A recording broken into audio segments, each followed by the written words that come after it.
அனைவருக்கும் வணக்கங்க. இந்த வீடியோ பதிவு எதை பற்றின நம்ம தரை தோட்டத்தில் ஜப்பான் ரெட் டைமண்ட் கொய்யாப்பழம் காய்ச்சிருக்குதுங்க. அது அறுவடைக்கு தயாராக ஒரு பழம் இருக்குது. அதை இன்றைக்கி அறுவடை பண்ணிக்கலாங்க.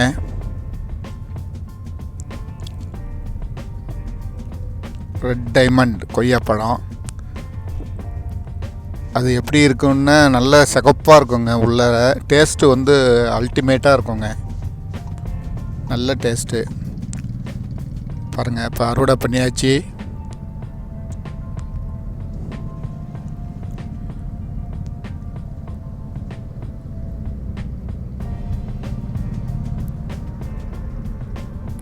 அறுவடை பண்ணியாச்சு பாருங்கள், எவ்வளோ பெருசு.